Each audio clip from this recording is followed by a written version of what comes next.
Ya, iya, boleh direkam. Saya sudah lama nggak melihat Anda soalnya. Dulu kita di YouTube ya, sering. Bagaimana ya, kalau mau dikasih turun ini anunya, Kak? Kasih turun ini di apa klik. sih?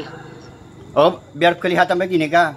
Sudah benar ini kelihatannya. Iya. Coba diterima. Saya sudah minta itu. Terima. Iya, sudah. Oh, simpan apa? Ada kata simpan di sini. Aduh, simpan lagi. Open cam, bukan disimpan tuh. Ya, kamera. sudah open cam. Ini kan sudah open cam saya nih. Teman-teman, dia sudah open cam belum? Simpan, klik katanya gini. Ya, simpan, klik. Coba lagi. Wah, gantengnya Pak Ibnu Kalam. Nah, ini baru deh. Baru mandi Pak saya. Ibnu Kalam. Ya. Baru mandi ya? Gimana kabarnya Pak Ibnu Kalam? Alhamdulillah, haleluya, puji Tuhan. Ini semuanya dipakai nih. Ibnu Kalam nih. Pak, Anda agamanya apa Pak? Ibnu Kalam? Tidak ada istilah agama di kitab-kitab suci. Enggak, jadi tidak ada jawabannya. Saya nanya agama Anda apa? Tidak ada jawabannya. Tidak ada jawabannya. Aduh.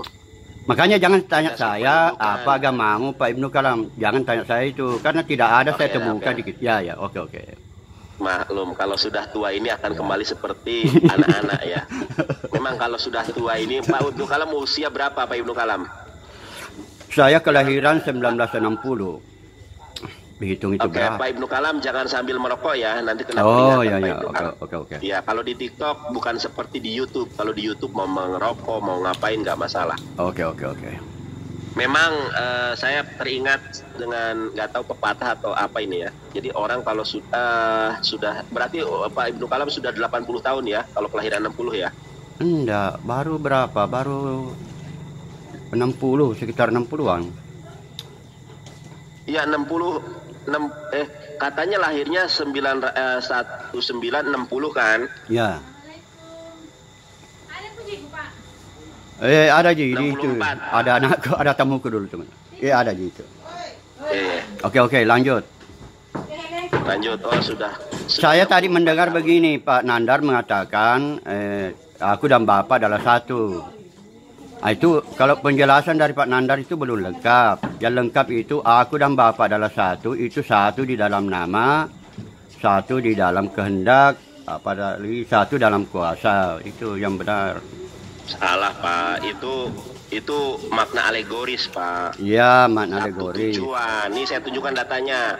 Bahkan bukan hanya dengan Bapak Pak, saya juga bersatu sekarang dengan Yesus. Saya dan Yesus adalah satu. Betul. Saya dan Bapak adalah satu. Iya, sama betul kan?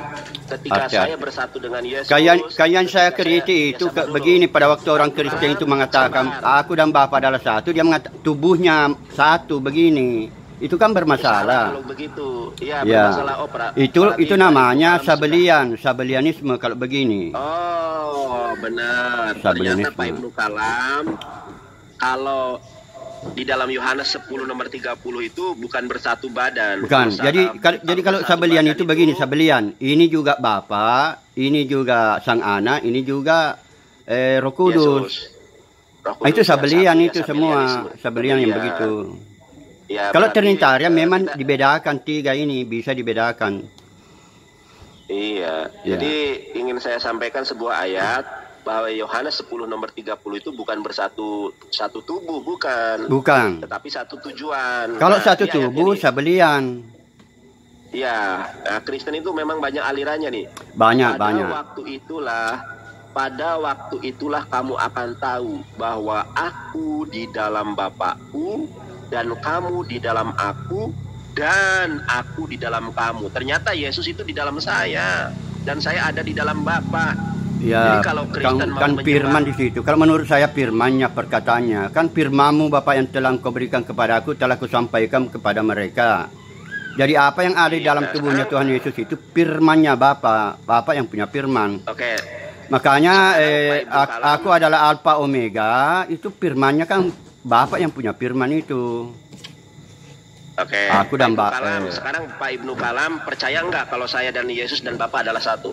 Percaya apa tidak? Ya bisa saja, bisa, tidak ada masalah. Nah, percaya atau tidak, jangan ngambang. Iya kan, saya tidak bisa memahami keseluruhan ilmu yang ada pada dirimu. Jadi saya tetap ya boleh-boleh saja begitu saya. Boleh-boleh saja. Teman-teman, sekarang saya sudah menyatu dengan Yesus, Bapa dan Roh Kudus. Jangan sembah saya ya. Pak Ibnu Kalam. Ya. Di dalam Bible tidak pernah Yesus mengatakan bahwa dirinya adalah firman yang hidup. Firman yang hidup, ya itu kan kalau saya juga meyakininya bahwa dia firman yang hidup. Karena kan firman itu kan... Iya, di mana Yesus? Baik. Memang tidak ada, tetapi saya menafsirkannya seperti itu. Oh, jangan menafsirkan Pak Ibnu Kalam. Ini salahnya dari Pak Ibnu Kalam nih Pak. Masa orang dilarang menafsir? Masa kamu melarang orang menafsir? Pak Ibnu Kalam, sabar dulu, tahan Roh Kudus ya, tahan. Tidak pernah ada orang Kristen yang sanggup menunjukkan kalau Yesus adalah firman yang hidup. Karena Yesus itu adalah makhluk Tuhan yang paling seksi. Karena ada nyanyiannya, Tuhan yang paling seksi dari Mulan Jamilah itu. Nah, kita tunjukkan ayatnya. Perhatikan ini Pak Ibnu Kalam. Jadi kalau kita ngomong tentang Kristen, jangan berdasarkan tafsiran, Pak. Kalau ayatnya jelas ya. Al-Quran juga ditafsirkan. Sekarang bermasalah itu kalau Al-Quran tidak ditafsir, bermasalah. Iya, sebentar dulu. Saya nggak baca Quran. Saya nggak berbicara Quran pada kali ini. Sekarang Pak Ibnu Kalam kan ada tablet tuh dibelikan Pak Pendeta. 1 Korintus 4 nomor 6 Pak Ibnu Kalam. Masih sempat ingat. Iya. Coba Pak Ibnu Kalam tabletnya sudah dijual ya. Itu ini sementara saya pakai. 1 Korintus 4 ayat ke-6. Baca. Dibuka. Di HP yang lain, jangan di kecil, terlalu kecil tidak bisa dibaca ini. Terlalu kecil. Oke, saya inikan aja. Pak, kalau ngomongin Bible nggak boleh ngawur, Pak. Ini Bapak baca. Kelihatan nggak di sini? Kelihatan. Coba dibaca. Saudara-saudara, kata-kata ini aku kenakan pada diriku sendiri dan pada Apolos, karena kamu, supaya dari teladan kami, kamu belajar apakah artinya ungkapan jangan melampaui yang ada tertulis. Supaya jangan melampaui apa yang tertulis. Kan itu intinya di ayat itu kan. Oke, ya intinya ayatnya. Jadi kalau berbicara tentang Yesus adalah firman yang hidup, jangan melampaui atas apa yang tertulis. Iya. Kalau di dalam Islam, evangelis Santo Agung, evangelis terkemuka di bumi, di mana dalilnya Allah adalah Tuhan dari Quran. Ada Quran surat Toha 14, Innani anallahu la ilaha illa ana fa'budni wa aqimis salata li dzikri. Sekarang saya kasih juga untuk Anda berpikir. Sebentar, satu dulu. Kasih satu saja kesempatan. Diikat dulu Roh Kudusnya. Diikat. Oke. Roh Kudusnya tahan dulu biar enggak meronta-ronta. Tahan dulu Roh Kudusnya. Nah, di dalam Islam kalau ditanya bagaimana ketuhanan, jelas. Di dalam Yahudi, Rabbi Yonatan, sebentar dulu, sabar dulu Pak. Tahan dulu Roh Kudusnya, ikat, jangan meronta-ronta. Nah, di dalam Yahudi, Santo Yonatan, Rabbi Yonatan, ya, di mana dalil ketuhanan di dalam Torah? Wah, ada. Seper semot, perek esri, misparstayim, anohi adonai eloheha. Aku adalah Allah, Tuhan kamu, jelas. Sekarang kalau ditanya, di mana Yesus menyatakan dirinya Allah? Di mana Yesus menyatakan bahwa dirinya adalah firman yang hidup? Sampai busiat pun orang Kristen tidak akan yang bisa menjawab. Ya. Tidak ada satupun orang Kristen yang sanggup dan bisa menjawab. Kenapa? Karena nilai keimanan mereka bukan berdasarkan data, tetapi berdasarkan dogma. Makanya ada, ini Pak Ibnu Kalam, lagu dari ini Peter Pon. Banyak yang bilang Roh Kudus. Tidak usah penjelasannya seperti itu. Beri saya juga kesempatan membantah. Setelah ini saya berikan kesempatan. Ada lagunya dulu, ada lagunya.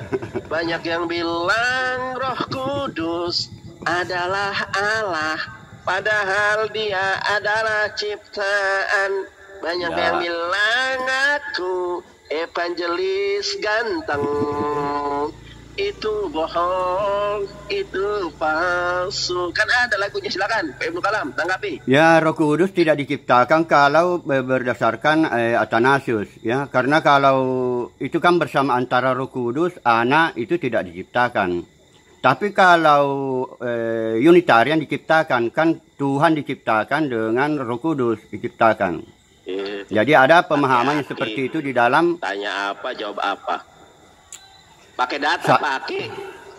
Tidak ada datanya di dalam Alkitab Roh Kudus diciptakan. Oh, tidak. Tidak ada. Ada, mau saya Coba tunjukkan. perlihatkan. Anda buka, catat ya. Ya. Mazmur, Sefer Mizmor, Sefer Tehilim, Perek Me'ah Pe'arba, Misfar Slosim. Coba tunjukkan ayatnya seperti tadi supaya saya bisa juga tunjukkan. saya baca. Saya tunjukkan ya. Oke, sebentar. Di kitab apa? Lihat nih Di kitab ayatnya. Mazmur. Iya, Mazmur. Ini, Ya, ini, oke, ini kitab saya Sabur. lihat nih. Saya bukakan. Kitab Sabur kalau di kita. Kitab Mazmur. Ya, Mazmur 104 nomor ke-30. Perhatikan ya. Sebentar ininya, tabletnya saya miringkan aja biar gede. Nih, ini Pak Ibnu Kalam, perhatikan ini. Santo Yonatan lagi berdakwah. Apabila engkau mengirim rohmu, mereka tercipta, dan engkau membaharui muka bumi. Beri saya Ternyata kesempatan rohnya- menjelaskan sabar itu. Sabar dulu, saya lagi baca. Anda Roh Kudusnya diikat dulu, jangan meronta-ronta dulu. Roh Oke. Kudusnya diikat dulu.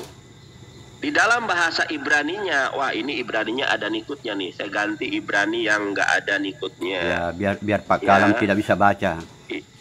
Ya, ini jangankan Bapak Kalam, pendeta saja nggak bisa baca. Nah, kalau yang ini, kalau di dalam Western Leningrad itu ada tanda bacanya, ada nikutnya, ada harokatnya. Iya. Karena saya ini sudah jadi santo, di-upgrade sedikit. Nih, saya baca di dalam bahasa Ibraninya nih, Bapak. Ini Arab gundul kalau di Islam. Ya, ini Arab paham. gundul. Kalau Tidak usah terlalu panjang kalau di penjelasannya. Kalau di Ibrani gundul. Saya baca ya. Ya. Salah ruahaha. Engkau ya Allah mengutus atau mengirim rohmu. Ternyata rohnya ya Allah itu, yaitu Roh Kudus, kepemilikan Yibareun. Mereka tercipta. Ini ada Yibareun. Betul. Akar katanya bet res alef bara, sebagaimana di dalam Kejadian 1 ayat ke-1. Bara itu ciptaan. Nah, ternyata Roh Kudus itu adalah Yibareun. Tidak ada Roh Kudus di Kemudian situ. apa? Tidak ada Roh Kudus. Yud Hades, Roh- jangan roh dipotong dulu. Allah, roh yang Jangan ada. dipotong dulu. Jangan dipotong dulu, Pak Ibnu Kalam. Yud Hades penai Adama. Nah, itu dalil yang pertama. Saya tunjukkan dalil yang kedua. Di dalam Satu Zakaria. saja.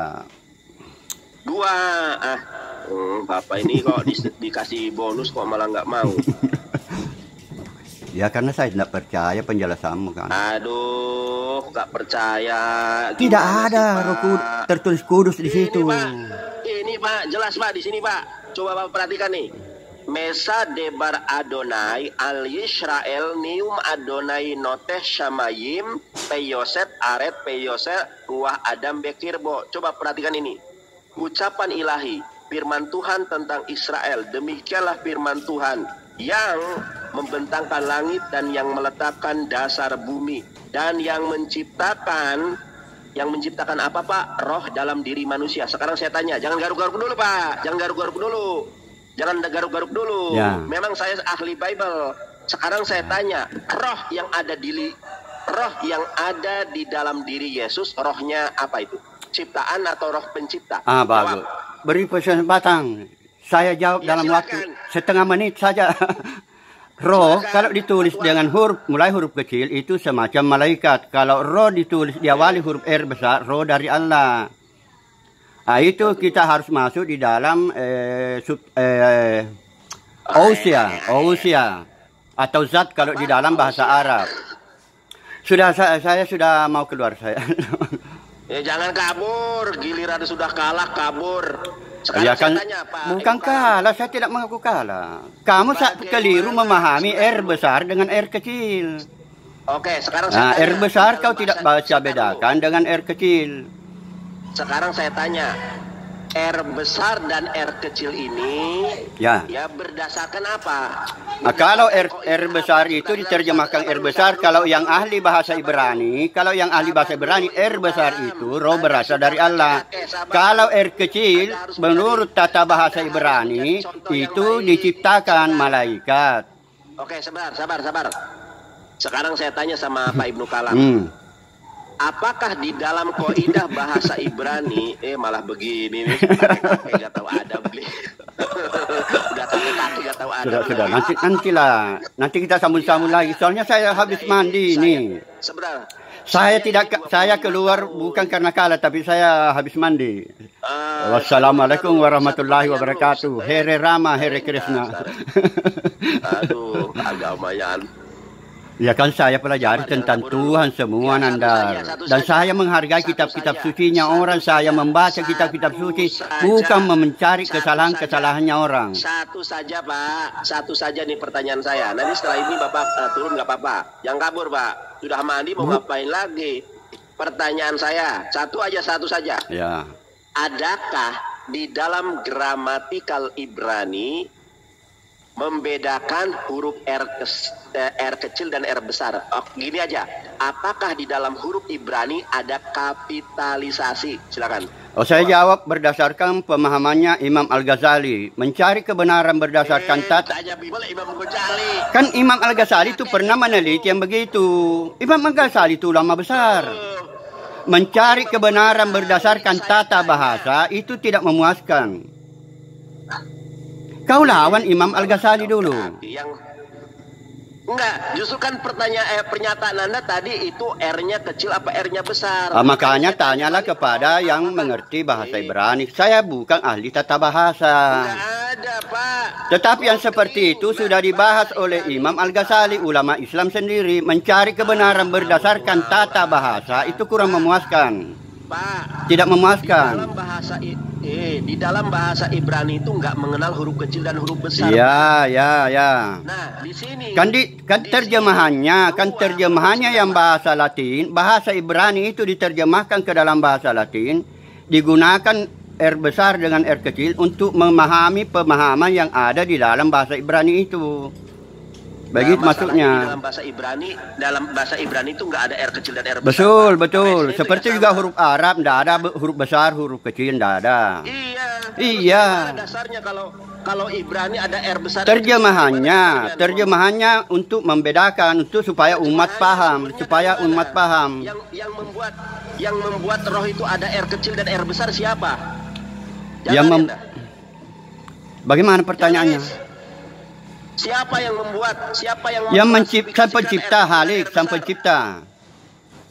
Sang pencipta, mana ada sang pencipta kemudian menerjemahkan Bible?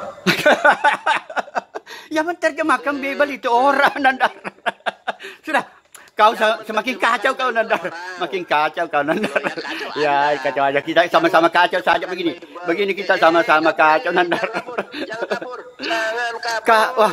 Aduh. Nantilah kita sambung lagi. Nanti sabar, masih ada waktu yang lain.